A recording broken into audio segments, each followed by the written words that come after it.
안녕하세요. 고청사랑방 이종태입니다. 감사합니다.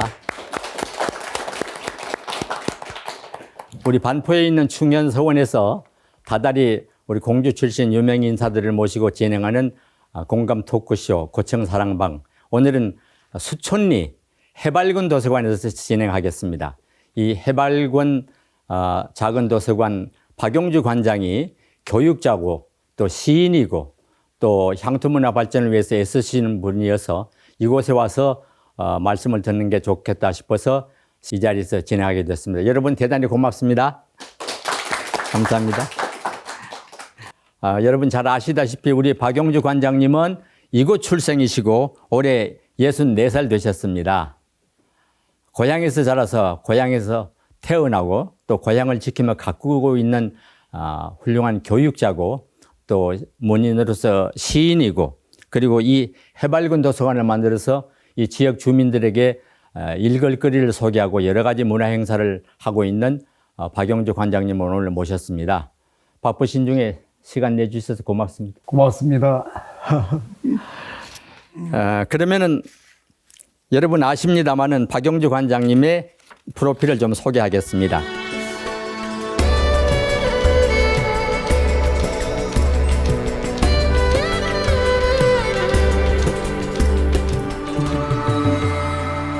네, 오늘 음악 연주는 대단한 분 두 분을 초대했습니다. 표전 앙상블 연 대표 대금과 소금을 연주하는 이슬 선생님, 그리고 금구를 연주하시는 아토의 대표 권향훈 선생님 두 분을 모셨습니다. 두 연주자의 연주를 청해서 듣겠습니다.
이 수촌리 마을에 오니까 뒤로 병풍처럼 산이 둘러쳐져 있고 남향에 앞에 들판이 있고 아주 전형적인 시골 마을이 살기 좋은 시골 마을. 그렇습니다. 여기에다가 해맑은 도서관을 아주 잘 지으신 것 같아요. 어떤 뜻으로 도서관을 짓게 됐습니까? 홍성에서 교직 생활을 할 때 예. 똑같은 도서관 이 모양이었습니다. 마을 도서관이 있었는데 그 도서관을 3년 동안 제가 드나들면서 고향에다가 똑같이 하나 좀 줬으면 좋겠다. 예. 그래서 뭐 복잡하게 생각하지 않고 아내의 허락을 받았습니다. 예, 그래서 좀 뜬금없게 그 당시 주변 분들이 좀 뜬금없다고 이렇게 생각했습니다. 시골에 도서관을 진다 하니까 잘 안 믿는 눈치였죠. 아유, 아름다운 일이죠. 예. 아무튼 근데 생각이 좀 복잡하지 않게 지니까 젖었습니다. 예.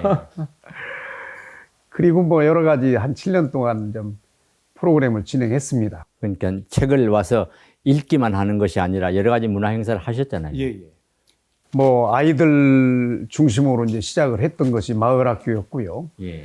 그래서 학교와 똑같은 형태로 짧은 기간 동안 여름에 하되 어쨌든 아이들이 이 프로그램을 통해서 학교하고는 다르게 뭔가 좀 작은 소망을 좀 갖게 하는 게 좋겠다. 그런데 재밌는 것 중에 하나는 어느 날인가 이제 수료식을 하고 자기 소감을 좀 적어보라 그래, 장래 희망도 적어봐라 그랬는데 하나이가 거기다 큰 글씨로 장래 희망 작은 도서관 관장.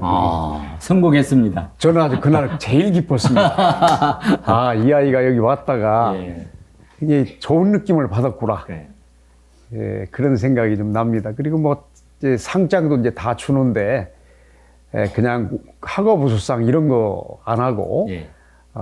밝은 미소상, 예. 또 친구 배려상, 예.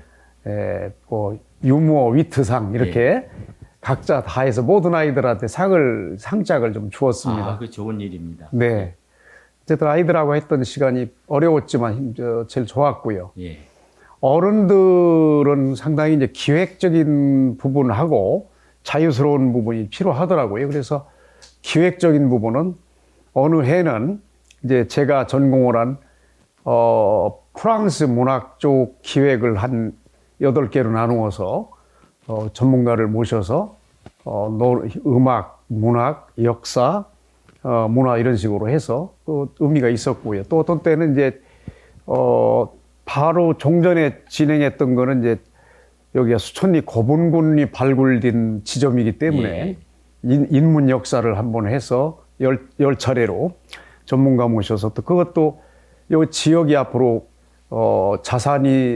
귀한 자산이 있기 때문에 아주 잘 보람 있게 됐다 생각합니다. 그 밖에 뭐 독서 모임은 원하시는 분들이 그룹 이렇게 모아서 말씀하시면 뭐 거절하지 않고 여러 개의 독서 모임을 계속 지금 하고 있고요. 또 한편에서는 이제 작가들을 지망하는 분들이 있습니다.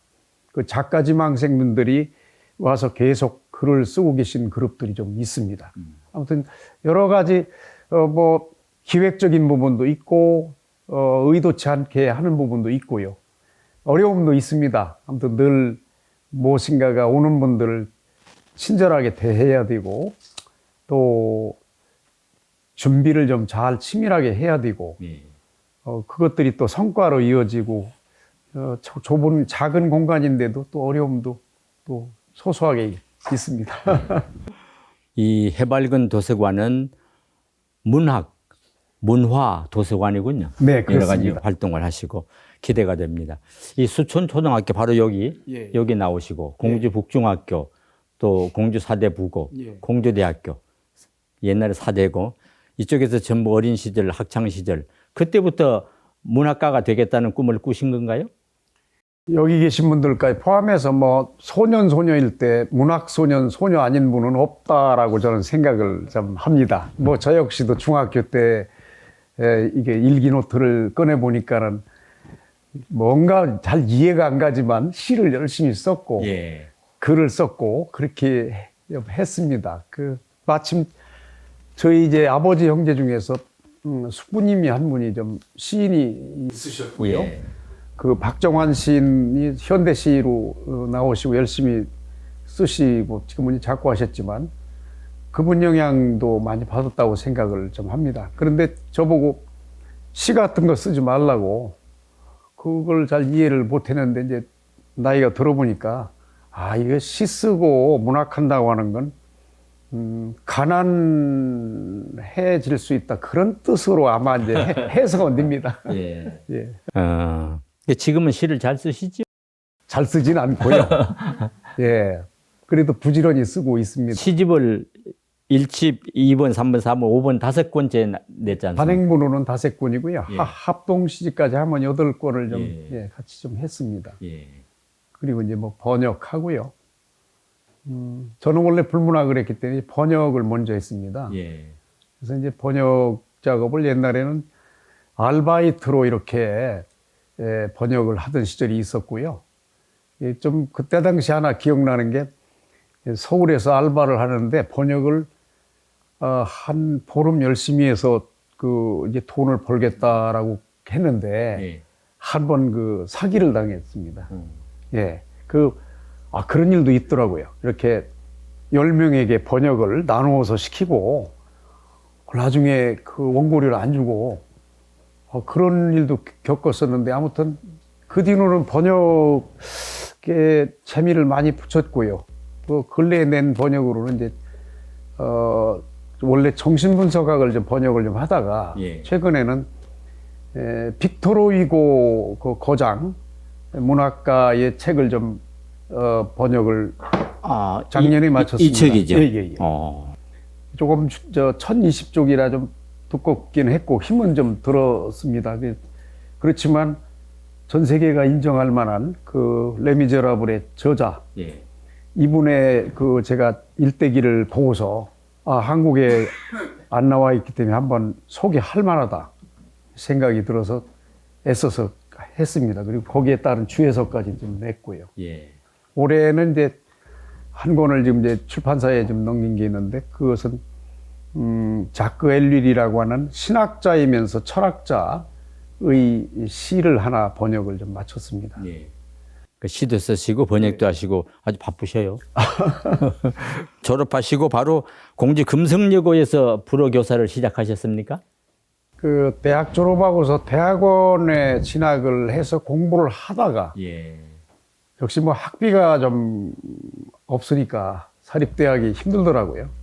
그러는 중에 이제 제안이 왔습니다. 예. 그래서 제가 나온 학교가 공주 북중학교인데 그 재단에서 만든 학교가 공주 금성여고입니다. 예. 그래서 내려와서 교직 생활을 겸해서 이렇게 시작을 했습니다. 예. 그동안 이제 교사로 근무하시면서 어린 2세들, 제자들 양성하면서 보람이 많으시잖아요. 보람도 많고 어두운 추억도 있고 그렇습니다. 이제 어두운 추억이라고 선뜻 말씀을 드린 거는 교사라고 하는 직업은 영원히 힘든 직업 같습니다. 사람 중에서도 미성년자를 대한다고 하는 건 고도의 인격이 필요한데 지내놓고 보니까 아주 거칠게 젊은 시절에 이렇게 했던 적도 있고요. 또 이렇게 이제 의도 아니게 공부 잘하는 아이들을 또 좀 더 이뻐하고 뭐 이런 것도 있어 그래서 미안한 생각도 좀 많이 들고요.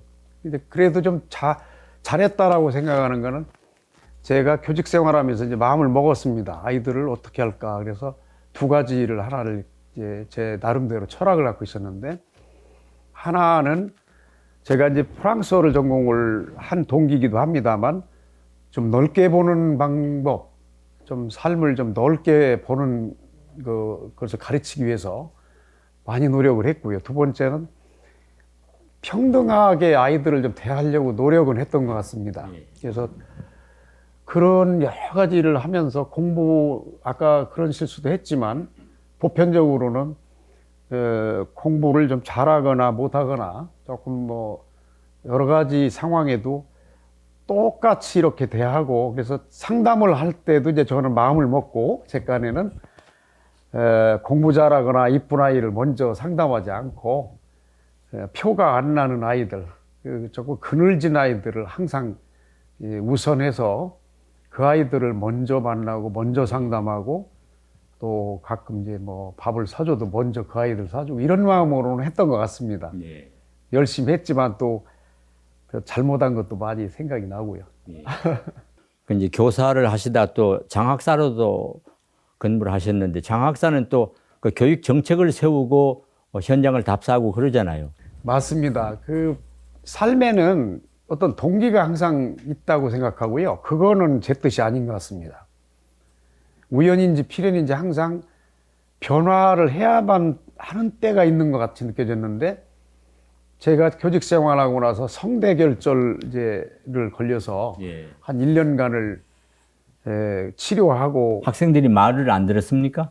그건 아니었고요. 제가 연극 지도를 하면서 아마 목청을 너무 심하게 썼던 것 같습니다. 그래서 결국은 말을 하는 직업을 떠나야 된다 이렇게 의사 선생님이 말씀을 했습니다. 더 하면 안 된다. 수술하고서 고민하고 하다가 교육 전문지 이렇게 시험을 치러서 다행히 한번 떨어지고 그 다음에 돼서 교육청에 갔습니다. 교육청 생활은 아주 녹록지 않았습니다. 충남에 780개 학교가 있는데 어떤 일이 국가가 정책을 내세우면 그걸 실행을 하는 사람이기 때문에 이것을 한다는 것은 결코 참 녹록지 않았고요. 그래서 장학사가 굉장히 좀 힘겨웠던 걸로 저는 이렇게 기억이 됩니다. 밤 늦게까지 일하고 또 병도 나고 막 그랬습니다. 전부 정책이 다 파급되도록 또 실제적으로 추진되고 있는지 확인해야 되니까 신경 쓸 일이 또 많겠어요. 많더라고요. 그래서 공직자가 이제 나와 보면 공직자가 좀 편한 것 같이 보이기도 하지만 내부로 들어가 보면 자기 뜻보다는 국가의 뜻을 실행하는 입장이다 보니까 굉장히 좀 어려움도 있었지 않나 싶습니다. 그 다음에 이제 홍동중학교 교장으로 가셨어요? 그때는 뭡니까? 부여고등학교 교감으로 갔다가 이제 홍동중학교에 발령을 했는데 교육감께서 이렇게 얘기를 했습니다. 그분이 이제 진보교육감이셨는데, 선생님을 좀 특별한 학교로 좀 발령을 좀 내고 싶다. 네. 어딘가 그랬더니 홍동중학교라고 하면서, 홍동중학교 유명합니다.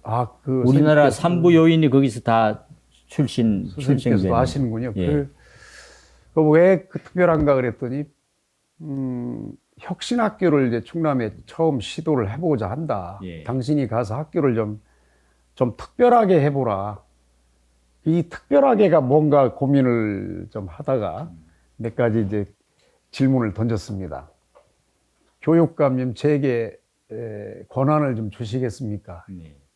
제가 자유롭게 하고 좀 옛날에 그러자도 꿈이 대안학교를 한번 운영해 보는 거였는데 잘 됐습니다. 저에게 자유를 좀 많이 주십시오.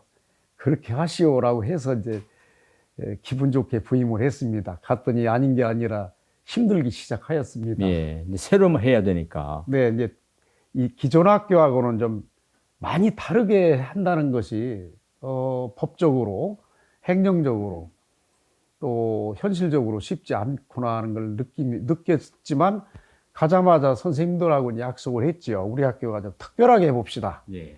이게 어떻게 합니까? 첫 번째, 제가 유식한 말을 이제 첫 번에 한 게 기억이 납니다.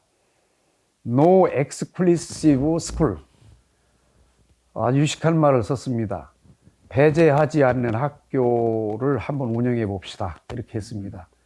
그 말은 모든 분들이 이해를 하실 수가 있을 것입니다.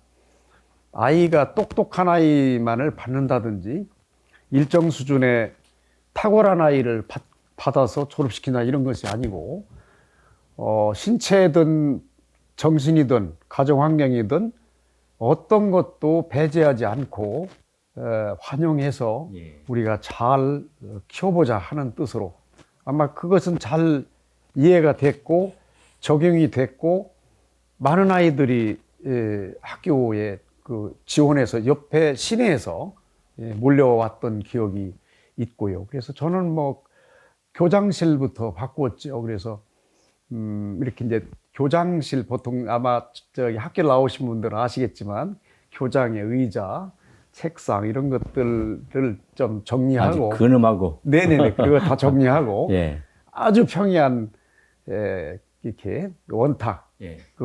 했고 또 이제 아이들도 교장실에 언제든지 하루 종일 들어올 수 있도록 예. 좀 만들고 아무튼 그렇게 시도를 좀 해서 학교를 비교적 선생님들하고 즐겁게 이렇게 지냈다는 생각이 듭니다. 예. 특별히 이제 저는 이제 문학을 했기 때문에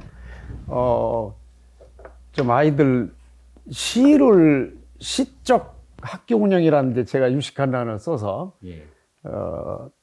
시를 통해서 학교에 좀 운영을 하기 위해서 노력을 하였는데 그런 대표적인 게 하나가 이제 아동 시인을 좀 키우자. 예. 그렇게 해서 좀 성공이라고는 할 수 없지만 아주 유쾌하게 잘 큰 아이 시인이 나왔습니다. 그래서 그 당시 다른 과목은 그렇게 공부를 잘하지 못했고 좀 걱정스러운 면도 있었던 아이인데 매일 시를 저하고 쓰면서 그 아이는 굉장히 성장을 했고 시집도 발간해서 연말에 마을 분들 모시고 한 150명 모시고 출간기념회 아동시인 했습니다. 그리고 그 아이는 문창과 문예창작과를 졸업을 했습니다. 예.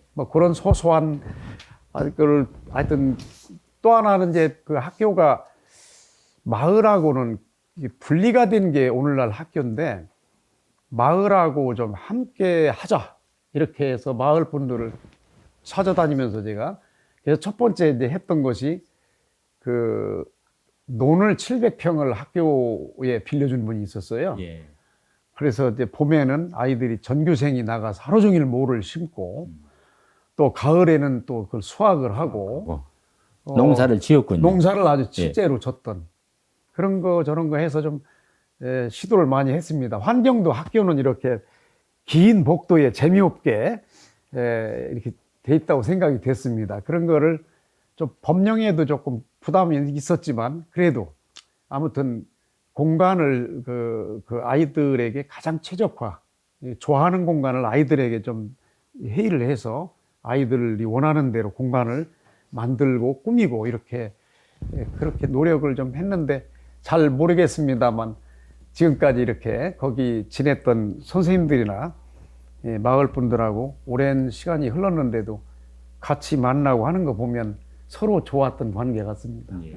그런 새로운 스타일의 어떤 대안학교 같은 네네네. 그런 학교를 네. 하셨는데 학생들이나 학부모들은 참 좋아하셨겠어요.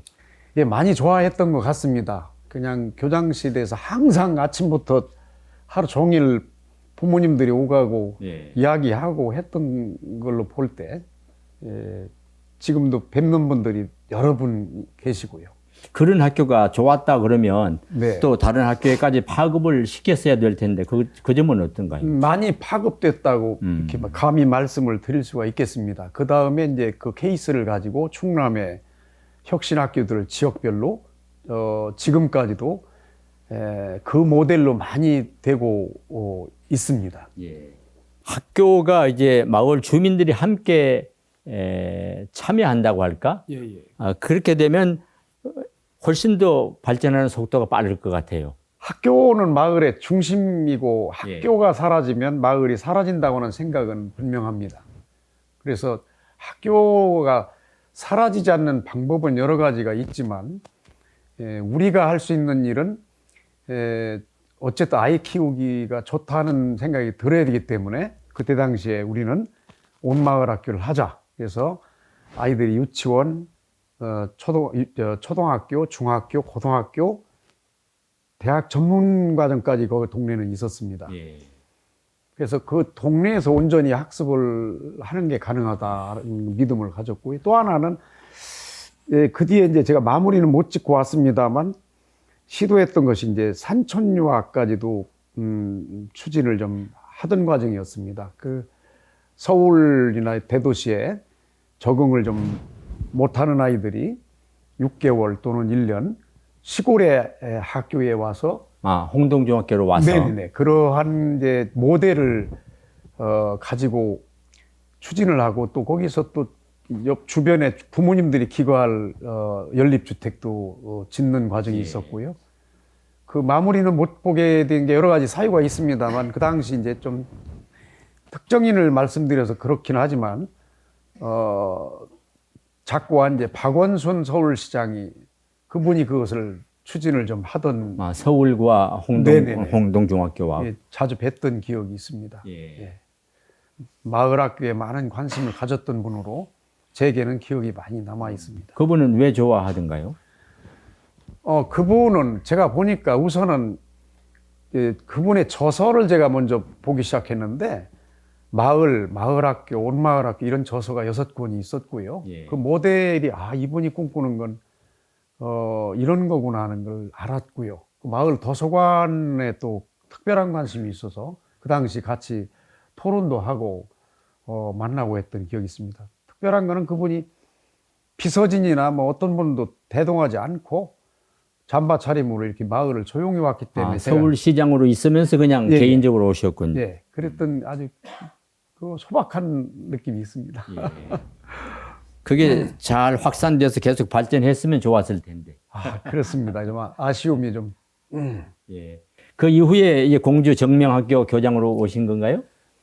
홍동중학교에 있다가 공주 교육청에 발령을 받았어요. 예. 그 공주 교육청에 이제 지원과장이라고 교육과장. 예. 과장 일을 좀 또 한 2년 했습니다. 근데 그 과장 자리는 뭐 자리를 뜰 수가 없을 만큼 바쁘고 그래서 일만 하다가 이제 나왔다는 기억이 좀 있고요. 근데 그래도 이제 문학 활동으로 공주에서는 아이들 학교에 문학으로 이렇게 좀 성장할 수 있도록 계속 그 문학 활동 행사 지원 이런 거를 좀 많이 했다고 생각을 좀 합니다. 그리고서 거기 과장으로 이제 하다가 초대 그 충청남도 교육정책연구소장의 발령을 받았어요. 아마 그것도 새로운 모델을 좀 만들어내기를 기대했던 아마 부분이어서 부담이 좀 있었는데 뭐 제가 연구를 한 게 이제 프랑스의 이제 우선교육 정책을 연구를 했어요. 그거는 특별한 계기가 있었는데 프랑스에 제가 그 전에 세 번을 이제 한 달씩 갔던 경우가 있습니다. 근데 그때 머물면서 가장 기억에 남는 거는 첫 두 가지였었는데, 프랑스는 교육 모델이 참 좋구나. 예. 첫 번째가 대학이 평준화가 돼서 모든 아이들이 그냥 일단 원하는 대학에 원서 넣는다는 사실이 충격적이었고요. 누구나. 네, 예. 졸업 정원입니다만. 예. 그래서 서열을 안 만들어 놓고 파리 1대학, 2대학, 3대학 이렇게 했구나. 두 번째는 또 충격을 받은 거는 학교 선생님들만이 아니라, 그러니까 우리말로 하면 온마을 학교인데, 뭐 어느 마을을 가든 어느 시골을 가든 그 대도시와 그 차별을 전혀 받지 않도록 하는 시스템, 요거를 보면서 연구를 시작해서 한 10년 제가 연구 논문을 좀 썼습니다. 그래서 프랑스의 교육, 취약계층의 교육 모델, 요걸 가지고 이제 연구소에서 제가 그 모델로 연구 모델들을 좀 많이 연구원들 10명과 함께 이렇게 연구서를 냈고, 그것들이 정책에 많이 반영됐다고 생각을 합니다. 아이들을 많이 나라고 그러는데, 아이들을 나라고 해서 낳는 시대는 아닌 것 같습니다. 프랑스 경우는 제가 볼 때 뭐 부족한 것도 있겠지만 보조교사 제도가 아주 잘 돼 있어서 방과 후에 그 선생님들이 자기 애들이 원하는 대로 교육을 학교와 비슷하게 어떤 것이든지 받도록 국가가 100% 유치원부터 대학원까지 마을 학교까지 국가가 100% 책임을 짓는다는 것은, 물론 그게 사회주의적인 모델을 좀 일부 도입을 한 거지만 우리가 긴급하게 좀 봐야 됩니다만, 왜냐하면 80년도에 프랑스가 조금 다른 얘기입니다만 출산율이 0.7%, 네. 우리와 오늘날 그거였습니다. 가장 심각했었는데, 거기는 분명히 교육으로다가 저는 오늘날 세계에서 가장 그 아이를 그래도 낳는 나라로 만들어 놨다는 생각에 변함이 없습니다. 그래서 아이들을 돌본다고 이렇게 신청을 하는 분이라면 일정 기준을 갖추어서 국가가 그분에게 급여를 줌으로써 양육하거나 교육하거나 돌보거나 하는 일을 자부심 있게 해야 되는 것부터, 우리나라도 지금 많이 노력은 하고 있습니다만, 안타까운 거는 일전에도 제가 들었습니다만, 학교에 돌봄 선생님이 들어가는데 잘 돌봐주십시오. 그렇지만 한 선생님이 보니까 3개 학교, 4개 학교를 다닌다고 들었습니다. 그건 가능치 않다고 생각합니다. 많이 돌보는군요. 네, 그렇습니다. 아무튼 그런 연구에서 끊임없이 이제 아이들을 학교 말고 방과 후 시간, 저녁 시간, 토요일 날, 일요일 날, 한 4달의 방학, 이 기간 동안에 아이들이 어디에서 무엇을 하고 지내는가가 굉장히 중요한 지점이고, 그것에 굉장한 관찰과 지원이 긴급하게 필요하다는 생각을 갖고 있습니다. 정명학교도 좀 특수학교잖아요. 예, 정명학교로 제가 마지막 근무했던 교장으로 근무했던 데가, 거기도 제가 지원해서 갔습니다. 특수학교를 제가 경험을 하지 않고는 교육을 제대로 이해할 수가 없다는 생각이 들었었습니다. 뭐 똑똑한 아이들 잘 지도해서 서울대학교 보내는 것도 보람이 있지만, 어쨌든 그런 것들이 부족한 아이들을 어떻게 살게 할 수 있는지, 이것도 많이 보고 듣고 그 보람이 있었습니다. 물론 에피소드 좀 많습니다만, 아침에 저를 좋아하는 아이가 그 기억이 납니다. 90kg의 그 몸무게를 가진 아이인데 지적장애. 저를 되게 좋아한다는 표정을 어떻게 하는가 하면, 그러면은 교장 선생님보다 덩치가 더 컸잖아요. 훨씬 컸습니다. 그래서 아침 꼭 8시 반만 되면 교장실을 발로 찹니다. 예. 그래서 빠당 소리가 나면 그 아이가 온 겁니다. 처음에 놀랐는데 그 아이는 나에 대한 그 관심 표현이었습니다. 그래서 그 아이를 늘 아침마다 만났던 기억이. 와서 인사를 어떻게 했어요? 아, 인사도 뭐 이렇게 아주 굉장히 무닥스럽습니다. 그 표현 자체가 예. 이 애정 표현을 하는데 팔목을 잡아서 이렇게 틉니다. 비틀거나 때리거나. 예, 어떤 선생님이 한 번은 이제 사고도 났습니다. 이 여선생님인데 저도 정신 바짝 차리고 그 친구를 만났는데 하여튼 그래도 제가 나올 때 마지막으로 만난 게 그 학생 같습니다. 예. 그 교장실에서 같이 이렇게 과자 좀 주고 이렇게 토닥토닥하고 하여튼 나왔던 기억이 있는데 생각이 많이 납니다. 헤어질 때 울던가요? 아, 그 친구는 우는 것도 다릅니다. 자기 표현을 이렇게 가슴에다가 머리를 묻고 예. 이렇게 저에게 애정 표현을 이렇게 했던 기억이 있습니다. 네, 좀 안타까운 마음이 이제 하나 있습니다. 특수학교에 근무하면서 확실히 알았던 한 사실. 그 선생님들이 굉장히 봉사적이셔요. 정말 보통 분들은 감당하기 어려운 상황이 많거든요. 대부분 지원자지요, 거기도. 네, 그렇습니다. 열심히 하는데 가장 아쉬운 거는 지적장애 친구들이 그 학습의 진보가 이렇게 눈에 보여야 되는데 그게 어렵습니다. 예. 그래서 이제 교육은 성장인데 그 점을 굉장히 안타까워하고 그렇지만 특수교육에 대한 국가나 어떤 민간 차원의 끊임없는 관심을 두지 않는다면 그 사회적인 어려움뿐만 아니라 사실 그 아이나 부모는 그것이 자기 선택이 아니기 때문에 돈이 많이 들어도 그 지적장애에 대해서는 예산을 많이 써야 되지 않겠나 하는 생각도 하고 있습니다. 예, 그런 많은 경험이 축적이 돼서 이제 시로 다 나온 것 같아요.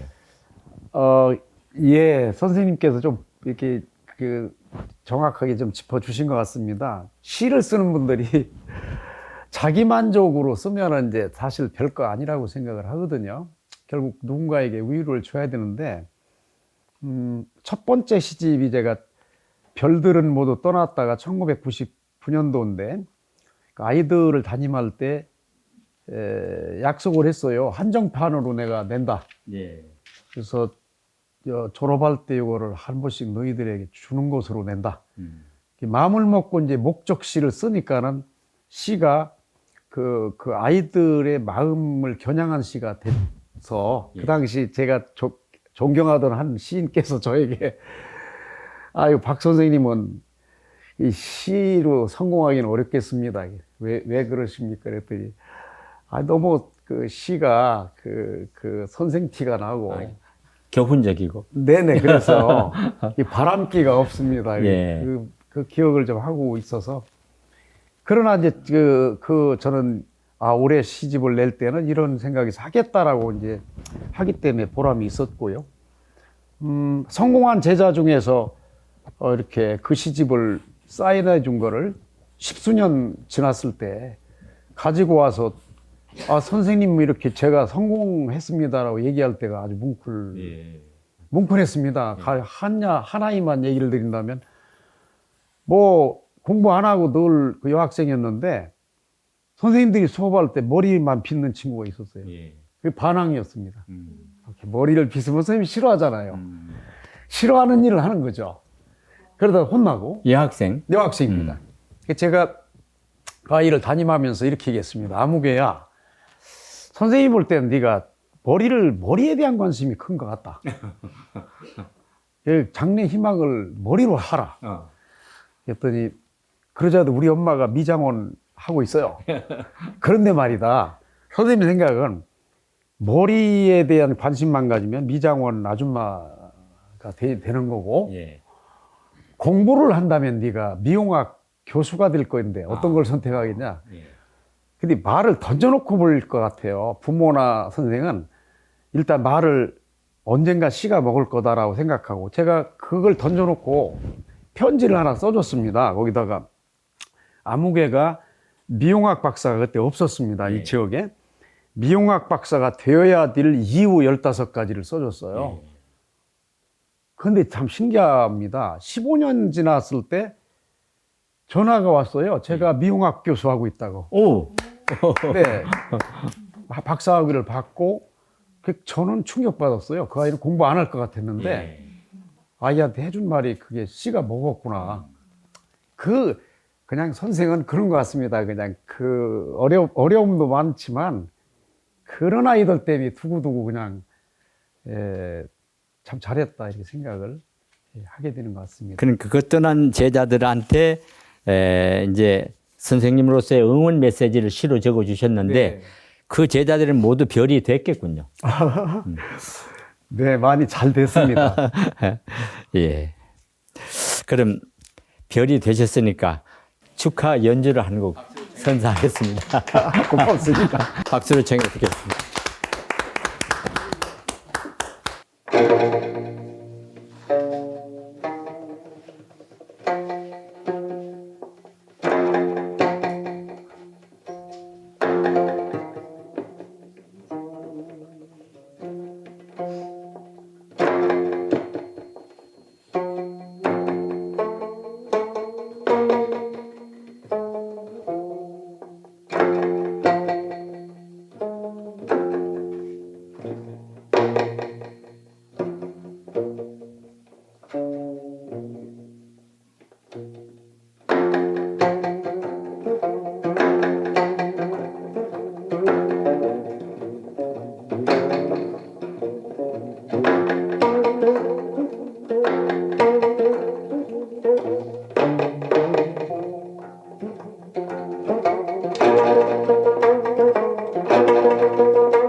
팔놀이가 금방 끝났어요.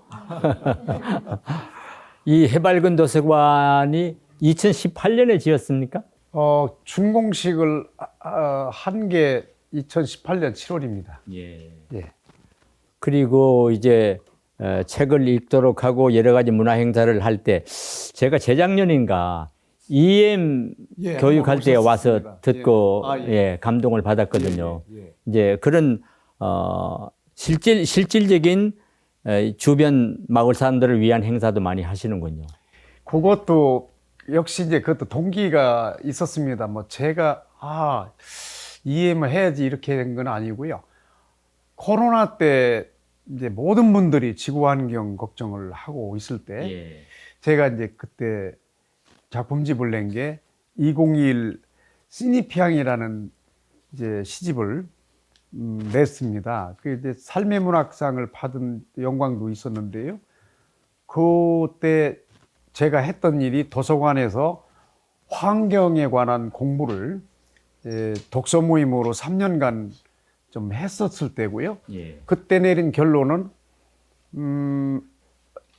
이론보다도 뭔가 좀 공동 실천할 게 우리가 뭐가 있을까를 계속 고민하다가 결론 내린 게 EM이라는 걸 발견했습니다. 예. 이제 초청 강사 듣고 공부를 하면서 세제를 우리가 아무 생각 없이 쓰고 있지 않는가.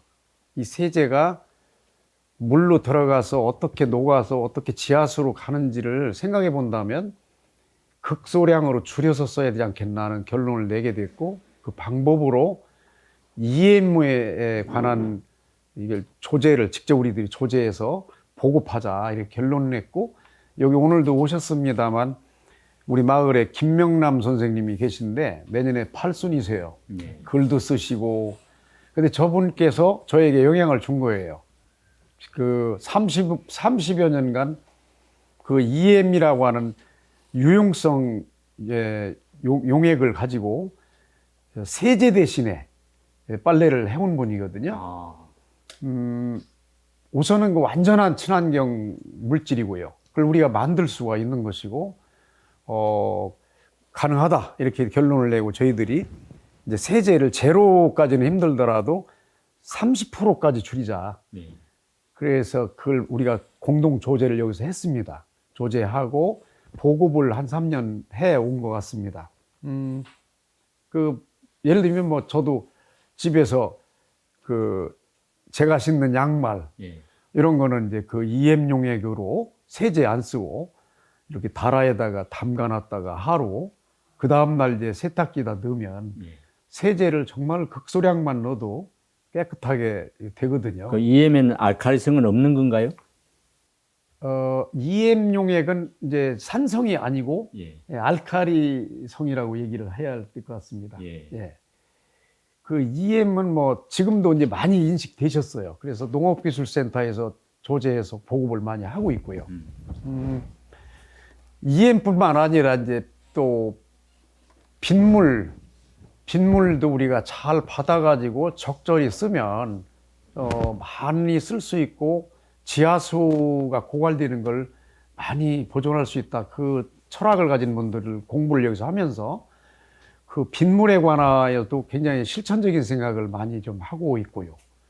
아무튼 여러 가지를 여기서 그때 선생님께서도 오셨다고 말씀하셨는데 적지 않은 분들이 여기서 EM 공부하셨고 그렇게 활용하고 계시다 이렇게 말씀을 드릴 수가 있겠습니다. 누가 번개를 전기로 모아서 쓰면 좋겠다. 번개를 또 빗물도 모아서 쓰면 좋겠다 그러는데 빗물에 대해서 관심이 많았고 연구를 하셨군요. 이거 정말 깜짝 놀랐습니다. 빗물이 더러운 줄 알았거든요. 더럽죠? 어릴 때 빗물 받아놓은 걸 보면 지저분했거든요. 예. 근데 공부를 하면서 확인한 확실한 팩트 중에 하나는 빗물은 더럽지 않다. 더럽지 않다. 네. 왜 그런가 하면 그 특강을 해주셨던 한무영 박사께서도 실험을 하셨습니다. 여기 오셔서. 예. 빗물이 더럽다는 오명을 오늘 씻어드리겠습니다. 예. 그래서 리트머스지로 전부 실험을 샘물, 빗물, 수돗물 다 해서 한 다음에 빗물이 분명한 알칼리성으로 전혀 문제가 없는 산성이 아니다라는 걸 증명해 줬고요. 예. 그 오명을 받은 이유는 뭐 물론 공장지대라니 특별한 이제 그런 이유에서 있었고 또 하나는 빗물은 비가 내리기 시작하면서 한 3분만 지나면 공기 중에 먼지가 다 제거된 상태로 비가 내려오기 때문에 예. 실제 저희들이 실험을 해보니까 아주 깨끗했어요. 빗물 받아놓은 상태가 전혀. 그래서 그거 가지고 식물도 물 주고 저하고 한무영 박사는 이제 그거 가지고 커피도 타 먹었습니다. 예. 전혀 문제 없었습니다. 근데 빗물이 있는 통을 보면 좀 지저분하잖아요. 그래서 빗물이 더럽다는 생각을 했는데 내리는 빗물은 깨끗하군요. 자체는 더럽지 않습니다. 통 관리와 나중에 충이 이제 그 열어놨을 때 충이 들어가서 이제 썩는다든지 이런 요소가 있는 거지 딱 받아서 깨끗한 통에다가 잠궈놨을 때 저희들은 확인을 계속 했습니다. 아주 깨끗한 상태를. 이것도 빗물로 한 겁니까? 빗물로 커피 마셔보니까 더 맛있었습니다.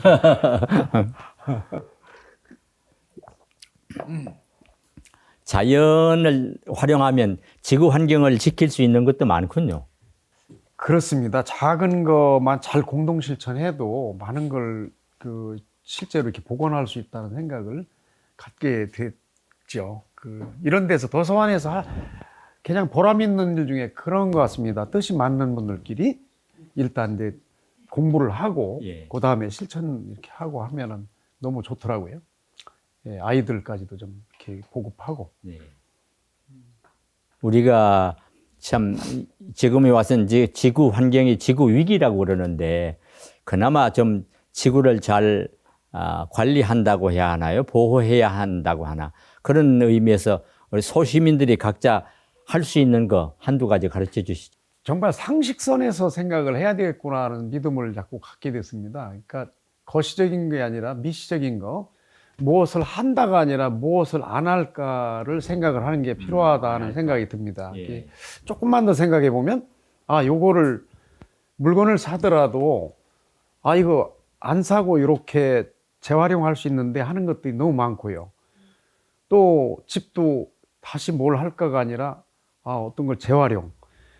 끊임없이 그 현재 상태에서 다시 쓰고자 하는 것과, 두 번째는 뭐 역시 모든 나라가 플라스틱에 대한 고민을 많이 하고 있습니다. 안 쓸 수도 없고, 명확한 사실 중에 하나는 플라스틱이, 그 미세 플라스틱이 지금 해양에서 물고기들의 아주 그 사멸하는 원인 중에 하나가 되고 있고요. 우리 밥상에 올라오는 거 많은 부분이 미세 플라스틱이 우리가 먹고 있다는 사실을 알기 때문에, 가능한 대로 커피를 우리가 먹더라도 그 기존에 잔을 계속 좀 닦아서 쓰는 노력, 이렇게 좀 해야 되지 않겠나 하는 생각. 이런 잔도 안 좋은 거죠? 일회용도 흑절제를 사실 하자고 지금 좀 많이 인식은 좀 된 것 같습니다만, 여기도 역시 플라스틱이 지금 그 보호 안에 예. 비닐막이 좀 있고요. 어떤 무엇을 할까보다도 안 할까로 역시 가야. 지금 우리가 쓰고 있는 것을 줄이고 덜 하자. 예. 예. 뭐 자동차도 더 좋은 거 타고 싶고, 하여튼 뭐든지 다시 바꾸고 싶지만, 저도 그래서 아침에 이제 저도 뭐 부족합니다만, 말로만 하는 것도 있지만, 이렇게 아파트 아침에 나올 때 이제 이렇게 그 재활용품을 꼭 둘러보고 나옵니다. 예. 쓸만한 거 나왔나. 예. 저는 주로 이제 나무를 좋아하기 때문에, 여기 앉아 있는 우리 도서관에 있는 물건 중에 많은 부분이 아파트에서 나온 그 특히 걸상, 책상, 그 계속 갖다 씁니다. 고무를 주스다가 활용하는군요. 네, 그 많이 즐겁습니다. 그렇게 예. 조금만 고치면 아주 깔끔하게. 여기 저희 동네, 우리 사는 동네 주민들이 많은 그런 공부를 좀 했고요. 예. 오늘도 오신 분이 있으시지만, 뭐 저보다도 훨씬 더 실천을 잘하고 계신 분들. 사실은 주변에 그렇게 동조하고 협조하시는 분들이 있어야 일이 되지요. 아이고. 혼자 하려면 뭐가 되겠습니까? 네네네. 여기 또 저하고도 차별하게 지내시는 우리 심기성 누님도 여기 옆집에 사시는데, 예. 항상 그런 마음으로 이렇게 전략하고 또 재활용하고 그런 마음도 갖고 생활하시죠. 예. 아무튼 도시에서의 이제 생활에 대한 참 제일 문제점과 어려움들이 있다고 여겨집니다. 결국은 소비 문화가 극심해진 이제 상황이라는 걸 인식하는 게 참 중요하지 않나, 그렇게 생각이 좀 들고 있습니다. 이 수촌리는 한성백제가 망할 때 웅진으로 올 때 이 수촌리에 토우 세력들이 많이 도와서 왔을 거다. 그랬다고 합니다. 이 수촌리 고분군에서 왕관이나 금동신발이나 나온 걸로 보면 왕족에 가까운 수준의 토후족이 있었지 않겠느냐. 따라서 지금 공주는 이제 그동안에 많이 발굴하고 개발을 했는데 이 수촌리 쪽에 관심이 많단 말이죠. 그래서 이 수촌리를 아름답게 가꾸기 위해서 저 관장님이 애를 쓰시는 것 같아요. 부족합니다만 이런 생각을 갖고 있습니다. 결국은 내가 부유하게 산다는 거는 어찌됐든 내가 살고 있는 공동체와 같이 뭔가를 가야 되는데, 여기 어릴 때 크던 마을에 다시 와 보니까, 그 고분군이 발견됐고요. 그 고분군이 굉장한 의미를 갖고 있다. 그러면 잘 됐다. 이 자산을 가지고 우리 마을이 좀 앞으로 금방은 안 되더라도 빛나는 마을이 돼야 되지 않겠나 하는 생각에서, 이제 역사에서 고고학에서 역사에서 인문학, 인문학에서 문화, 관광으로 좀 가는 방법이 뭘까 같이 좀 공부를 하고, 또 요 마을에 관한 시와 소설과 아이들의 동화, 이것이 빨리 나와서 스토리텔링이 좀 우선 돼야 되겠다. 그 마음이 급해가지고 제가 우선 이제 시집을 낸 게 2년간 이제 써서 낸 게 이제 수촌리 언덕이라는 시집을 이제 지난 7월에 출판을 좀 하였습니다. 5번째 시집을 얘기하시는 예. 거죠? 네네. 예. 그거는 요 고봉고원에 관한 역사 의미도 있지만 저는 이제 몽마르트르 언덕의 역사를 좀 보면서 그 힌트를 얻었습니다. 예. 거기도 2세기 때 생드니의 순교자의 무덤일 뿐이었는데 어느 날 보니까 세계적인 문화적 언덕이 됐더라고요. 예. 이 언덕이구나. 제 키워드를 이제 한 2년간 언덕, 프랑스 말로 라꼴린느라고 그러는데 힐, 언덕이라는 단어에 이제 제가 아주 매몰제, 몰입을 좀 해보았습니다. 그래서 예. 전 세계 이제 언덕을 가지고 문화 관광지가 된 데도 조사를 다 했고요.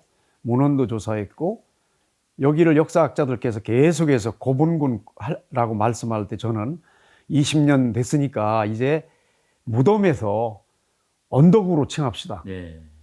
네, 이렇게 제가 이제 역사학자는 아니니까요. 그냥 저는 인문학적으로 계속 이제 주장을 하고 그걸 조금 지나칠 만큼 제가 이제 저는 사업가가 아니니까 여기 마을 분들 모시고서 노인이장님부터 시작해서 모시고서 시장님을 만나서 마을에 관한 좀 특별한 말씀을 드리고 싶다. 그래서 제가 만나 주셨습니다. 그래서 저희들이 제안한 게 지금 고봉군 발견됐는데 고고학자들께서 잘 연구해 놓으셨습니다. 감사드립니다. 그렇지만 여기가 무덤이라고 하는 데서 머무르면 사실 마을분은 아무것도 아닙니다. 예. 오히려 여기는 마을분들은 땅을 내줘야 되고 집을 이사를 간 분들이 많고 뭐 심한 말로는 쫓겨났죠. 여기 있던 이쁜 언덕 위에 교회도 하나 있었는데 그 교회가 이사를 가야 됐고 방앗간도 사라졌고 우리가 가진 아픔도 있지만 여기 우리 것을 가지고 우리가 주체적으로 여기를 아름답게 만들어 보고 싶다. 그 철학이 제가 수촌리 언덕이라고 적고 이름도 앞으로 네임을 그렇게 가야 됩니다. 이제 이렇게 엉뚱한 주장을 하면서 시장님도 많은 부분을 이해를 하셨다고 저는 생각하고요. 예. 방문자 센터가 지금 잘 활성화되고 있고요. 아마 제가 생각할 때는 마음이 아무리 급해도 10년 정도는 지나야 그 언덕의 개념 그리고 거기 힐링의 언덕 산티아고 같은 뿌띠 산티아고 명상의 언덕 이런 것으로 바뀌는 데까지는 좋은 소설이 나와야 되고 좋은 시가 나와야 돼서 그 굉장히 인문학적인 게 좀 더 필요하다. 예. 그래서 이제 최근에는 아이들하고 한 선생님을 중심으로 작업한 게 수촌리 왕국이라는 책이 나옵니다. 연말에. 예. 그 아이들이 순전히 제작하고 거기 아이들의 소설도 들어가 있고 상상력이 들어가 있는 그 책, 제 시집. 또 한 여고생이 소설을 썼습니다. 수촌리에 관한 예. 그런 것. 제가 이제 막 한 번은 아내한테 그런 얘기가 했습니다. 수촌리 문학상을 하나 만들고 싶다.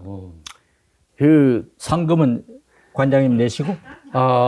상금을 한 번 마련하는 건 가능하지만 지속성이 있어야 될 것 같아서 이게 이제 과제예요. 그래서 기업을 좀 만나고 싶거든요. 그래서 지금 이제 좀 열심히 설득도 한 기업을 하고 있습니다만 그래서 수촌리 문학상을 만들어서 여기에 역사적 팩트와 그 다음에 상상력을 가지고 인문학이 나오면 여기가 뜰 것이다. 네.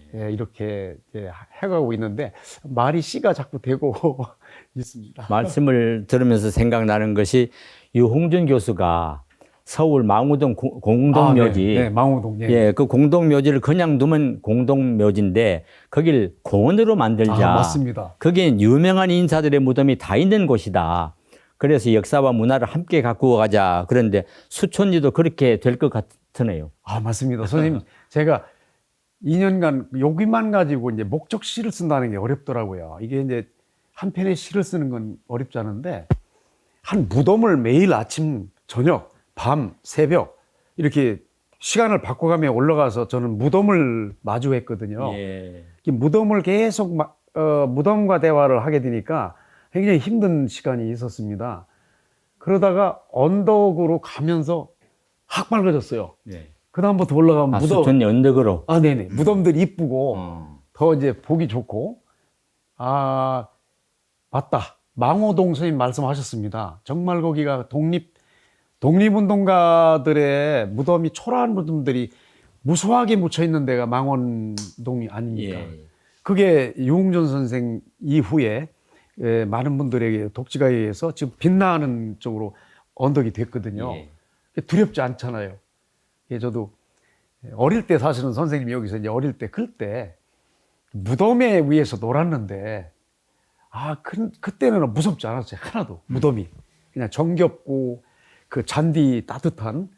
전 뭐 무덤이 무섭지 않은데, 그럼에도 불구하고 인간은 무덤을 가까이 하지 않는 이게 있지 않습니까? 그러나 이제 최근에 제가 문학을 하면서 키워드가 다시 돌아오는 건 할 수 없이 부득불 죽음이라는 단어를 빼놓고는 문학기 절대 성립할 수 없다. 죽음을 생각할 때만이 인간의 가장 존엄과 그 심연으로 돌아갈 수가 있고 겸손한 삶이 가능하다는 생각이 들고요. 그런 뜻에서 여기 계신 분들도 다 구입하셨겠지만 한강 작품을 저도 도서관에 다 비치를 했고 같이 지금 읽고 있습니다. 사실 여러 가지 논란이 있겠지만 저는 딱 발견을 했습니다. 10여 년 전에 소년이 온다를 읽으면서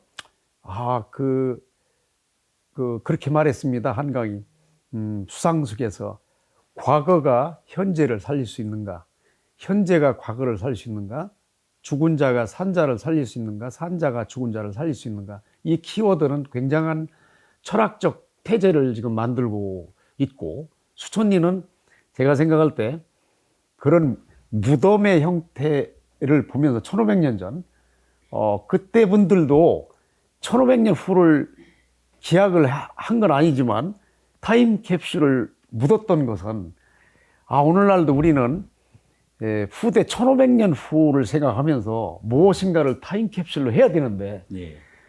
뭘 어떻게 해야 될까, 이 생각을 하면서부터 이제 무덤에 관한 생각이 더 밝아졌고, 최근에 번역한 시집도 프랑스 이제 자크 엘윌의 시입니다만, 사이언런스, 침묵이라는 이제 제목이었습니다. 그거 역시도 죽음을 대하는 태도에 관한 거였고요. 어두운 곳으로부터 밝은 쪽으로, 어두운 지점으로부터 밝은 희망을 노래할 때만이 문학은 제 몫을 하고, 또 굉장히 질펀한 그 지역의 삶을 통해서 삶이란 끝까지 견디고 가는 것이라고 하는 걸 보여줄 때만이 문학의 가치가 있지 않는가 생각을 좀 해서, 저는 바람이 어릴 때 아이들이 촌에서 반드시 커야 된다고 생각하는 게 있습니다. 예. 촌에서 흙을 보고 흙을 밟고 풀을 만지고 무덤도 다니고 공동묘지 옆에서 살았으면 좋겠다. 그런 시절이 꼭 필요해 보입니다. 고등학교 때 문학 청년 친구가 만나자 그러면 공동묘지 앞에서 만나자예요. 그 공동묘지에 가면 그 한 무덤 앞에 십자가에다가 고경숙 잘 가오, 죽음에 반항하 현이가, 이렇게 팻말을 써놓은 거예요. 그래서 그 친구는 늘 거기 가서 생각을 하는 거예요. 현이가 경숙이에 대한 이렇게 십자가에 팻말을 써놓고 무한한 상상을 하고 있구나. 그러니까 공동묘지가 무섭지가 않더라고요. 지금 얘기하셨듯이 수천리 고분군의 그 무덤 속의 역사이어도 좋고 새로운 미래를 향한 밝은 언덕이 되면 참 좋겠다는 생각이 드네요. 엉뚱한 얘기입니다만 그런 생각이 듭니다. 프랑스의 이제 똘레랑스 철학을 다 아실 텐데, 어찌됐든 이렇게 두 편으로 나누어서 싸우고 두 색깔이 다르게 싸우고 하는 것들이 삶의 현실이긴 좀 합니다만, 끊임없이 저에게 문학이 가르쳐준 빅토르 후고 같은 사람이라든 이런 분들은 끝까지 가르쳐준 것은 아주 단순한 거였습니다. 끝내는 사랑이다. 네. 끝내는 사랑이다. 그래서 제가 좀 충격으로 받아들였던 한 귀절만 말씀을 드려보면, 그런 질문을 던졌습니다. 가룟 유다가 어디 있는가? 네. 모든 세상 사람들은 가룟 유다는 천벌을 받은 존재라는 것에서 딱 머물렀습니다. 인류 역사가. 근데 이제 그분은 질문을 이렇게 던졌죠. 노벨상을 받은 분인데, 사랑의 화신인 하나님이 끝내 사랑을 말해야 되는 인류가 한 사람을 정죄해서 죄인으로 딱 가게 되면 끝내 반성할 수 있는 기회를 주지 못하는가. 그래서 그분은 끝내 문학을 하다가 프랑스 사람인데요. 이제 신부가 됩니다. 실제로 신부가 돼서 조그마한 교회를 프랑스에 만들었습니다. 그리고 교회 이름을 갖다가 참으로 엉뚱하게 가룟 유다의 교회 이렇게 했습니다. 많은 분들이 질문했습니다. 어떻게 그렇게 하는가? 그랬더니 이렇게 얘기했습니다.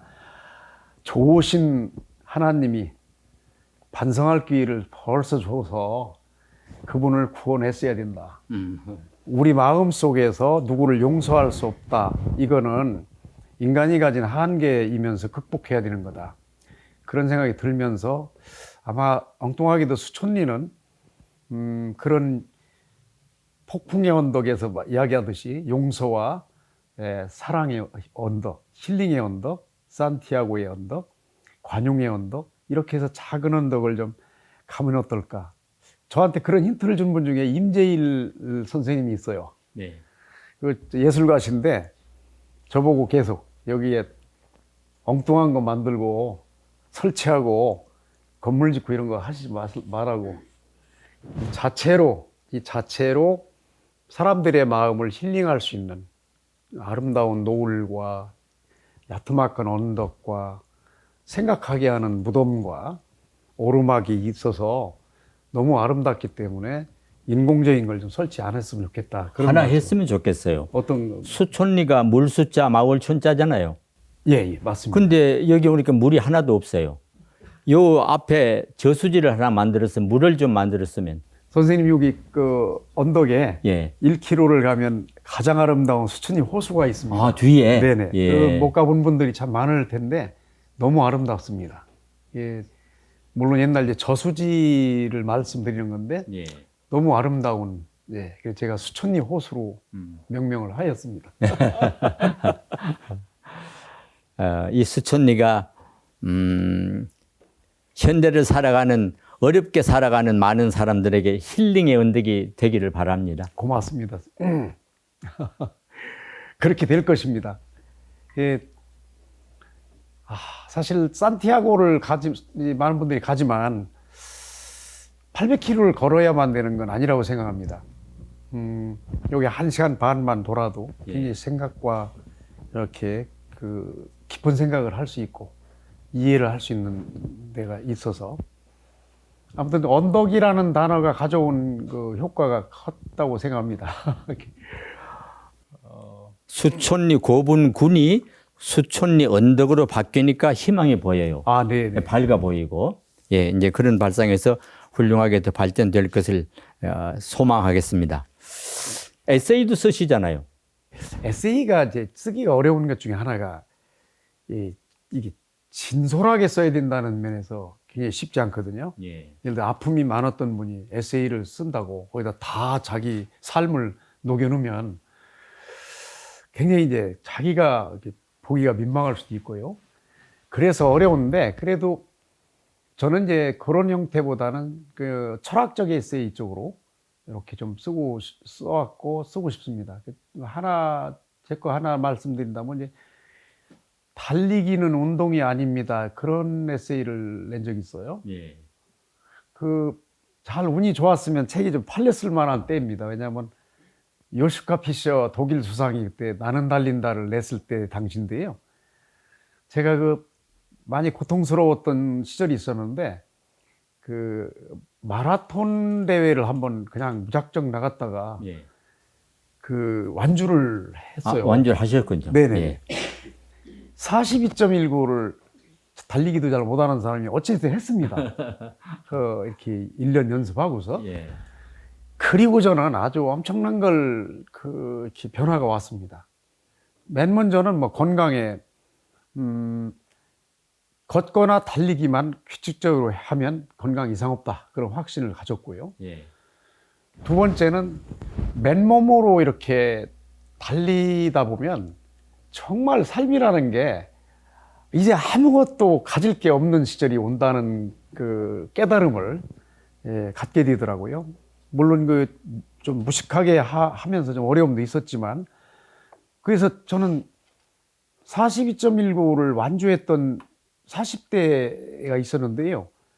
하루 완주하고 나서 책을 쓰기 시작했습니다. 예. 달리기는 운동이 아닙니다. 예술입니다. 이제 아, 이런 뜻이죠. 예술입니다. 예. 그래서 굉장히 그 출판사의 주목을 한번 받았었는데 조금 뭐가 문제가 좀 있었습니다. 그래서 좀 돈하고는 관계가 없게 됐지만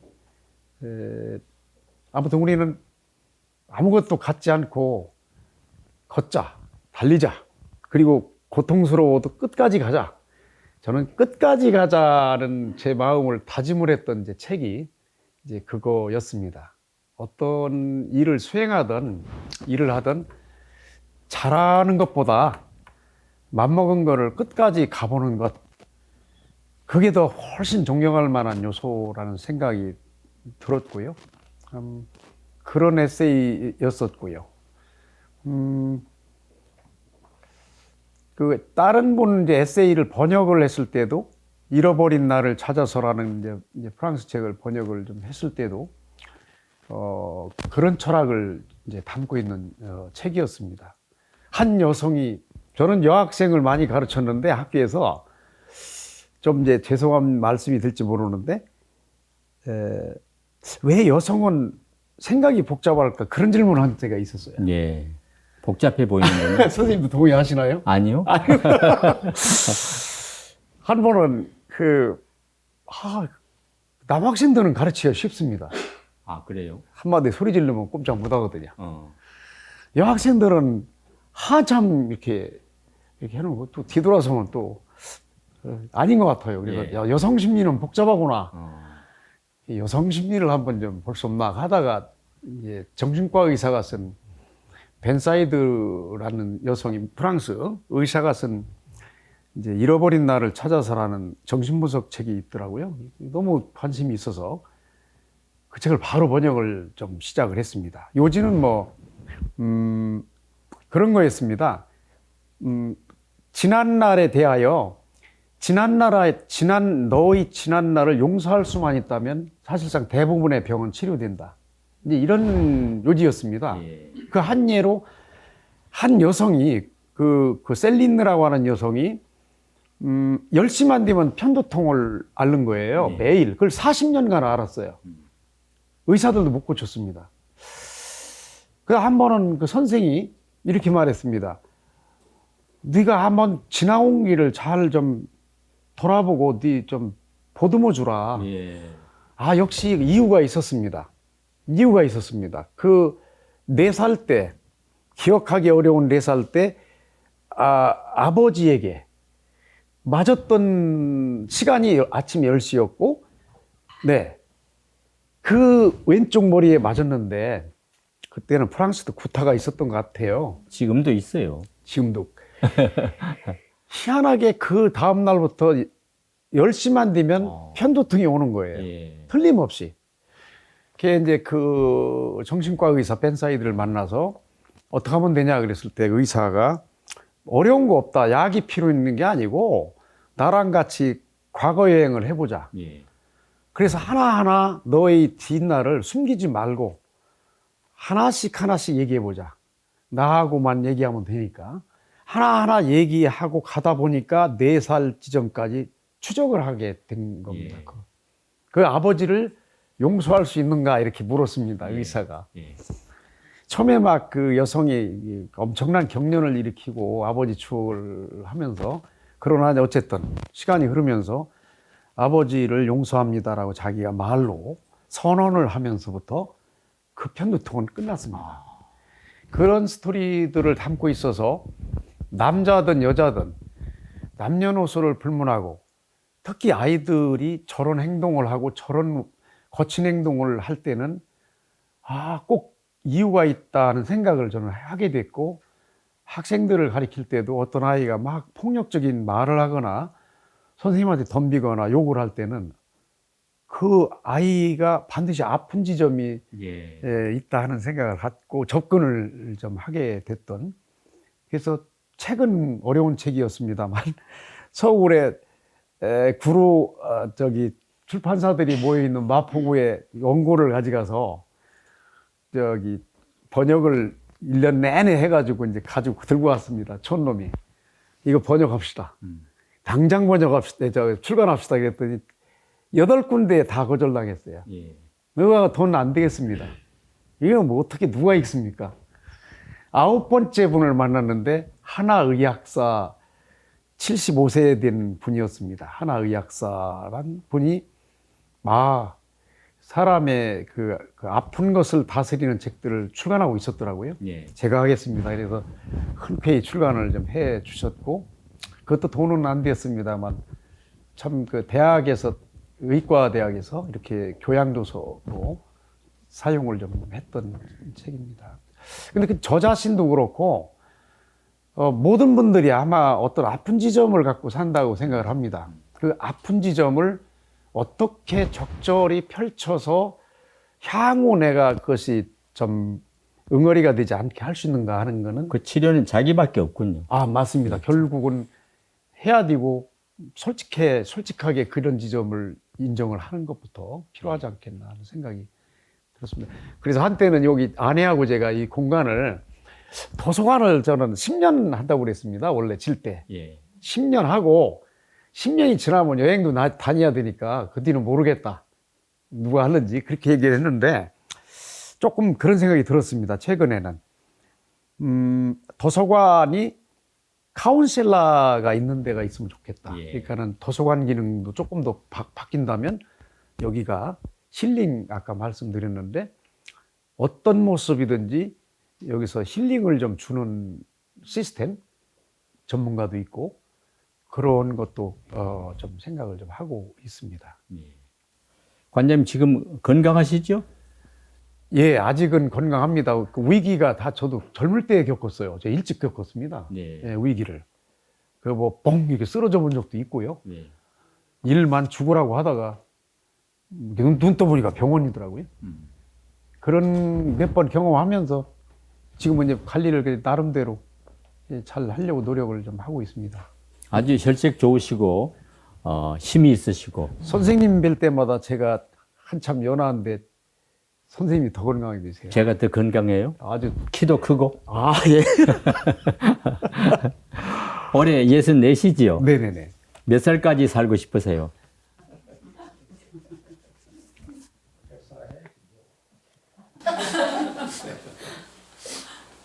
계산을 해야 됩니까? 예. 계산해야 되는데 그냥 제가 주어진 데서 열심히 살다가 그냥 팍 쓰러지면 좋겠습니다. 그렇게 하지 마시고 요즘은 이제 100세 인생이라고 그러잖아요. 그 100세까지 가시지 않고 94세까지 간다고 하더라도 30년이 남았습니다. 30년 동안 어떻게 사실 거예요? 철학적 주제를 또 선생님께서 주시네요. 근데 그냥 송충이는 솔잎을 먹고 산다는 말을 저는 인정을 합니다. 저는 제가 가진 조그마한 지식과 조그마한 경험, 그거는 역시 교육을 떠날 수 없고요. 또 문학이라고 하는 조그마한 행위를 통해서 계속 글을 쓰고 하겠습니다. 다만 수촌리 언덕을 만난 뒤로는 아무튼 다 연결이 되고 있습니다. 그래서 수촌리 언덕에서 사람들에게 힐링이 될 수 있는 그런 글을 쓰고 그런 조금 이벤트를 하고 무덤에서 축제를 좀 벌이는 생각도 하고 있고요. 그래서 굉장히 삶과 죽음이, 젊음과 늙음이, 남자와 여자가 전혀 차별 없이 장애와 비장애자들이 언덕에서 춤을 추는, 언덕에서 노래를 부르는. 아마 이건 저도 이것도 역시 책에서 제가 도용을 한 겁니다, 선생님. 잘 아시지만 미국의 흑인 지도자 마틴 루터 킹이죠. 그분의 명년설이 바로 그거였습니다. 예, 흑인과 백인이, 아이와 어른이, 남자와 여자가, 비장애인과 장애인이 함께 노래하고 추는 꿈을 꿉니다. 이렇게 노예 해방 후에도 계속 문제가 있었을 때. 아무튼 작은 언덕에서 우리는 평등을 꿈꿀 수 있고요. 제 시집에서 무둥의 언덕을 꿈꾼다 이렇게 했습니다. 무둥이 두 개가 있지 않습니까? 하나는 무둥 태운다. 예. 그래서 다른 사람을 내 어깨에 무둥을 태울 때 나는 낮아지지만 한없이 기쁨을 주는 것이고요. 예. 그다음에 무둥을 태우고 무둥의 언덕을 꿈꾼다 할 때는 뒤에 무둥은 없을 무자에 이제 그 평등 등자해서 계급이 없는 삶을 얘기했거든요. 그런 언덕의 철학이 좀 그런 생각을 주었습니다. 계급이 다 필요하고 다 모든 게 필요합니다만 삶의 유한성을 늘 생각할 때 지금 만나는 사람을 차별하지 않고 똑같이 대할 수 있다는 마음이 얼마나 소중할까 그런 생각을 좀 해보면서 글을 씁니다. 기대하겠습니다. 아까 수촌리 문학상을 만들고 싶다고 하셨잖아요. 뭐 지금까지는 수촌리를 주제로 한 상 받을 만한 훌륭한 책이나 소설이나 시는 없다고 생각이 되는데 거기에서 수촌리 문학을 일구어 나가면 되겠다는 생각을 하거든요. 네. 그러면 수촌연덕 그 고분군에서 노래하고 춤추고 그렇게 축제를 펼치면서 백일장도 하고 해서 우리 젊은 문인들을 또 젊은 2세 젊은이들을 그렇게 문학인으로 키우는 것도 괜찮겠다 생각하는데 그거 개최하시면 저도 와서 참여할게요. 예, 선생님 심사. 심사가 아니라 이거 쓰러.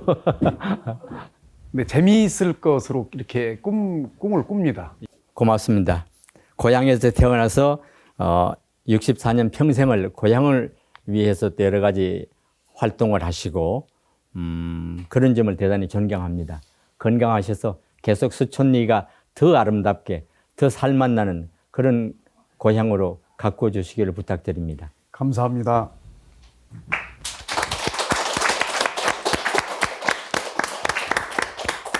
고맙습니다. 우리 충현서원 고청사랑방 오늘은 수촌리 의당 수촌리 해맑은 작은 도서관 박용주 관장과 이 관장님께서 살아오신 인생 이야기를 나누어 봤습니다.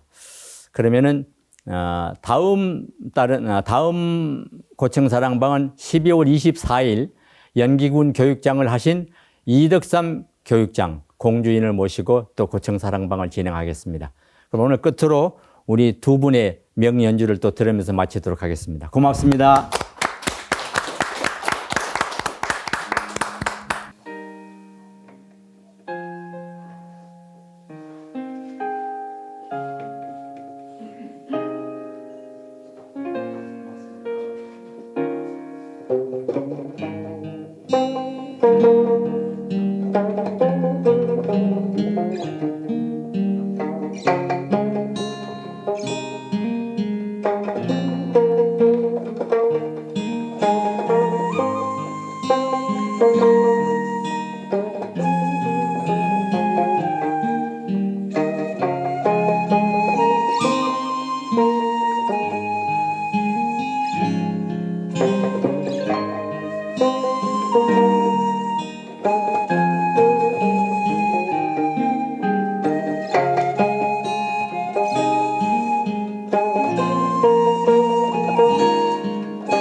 하고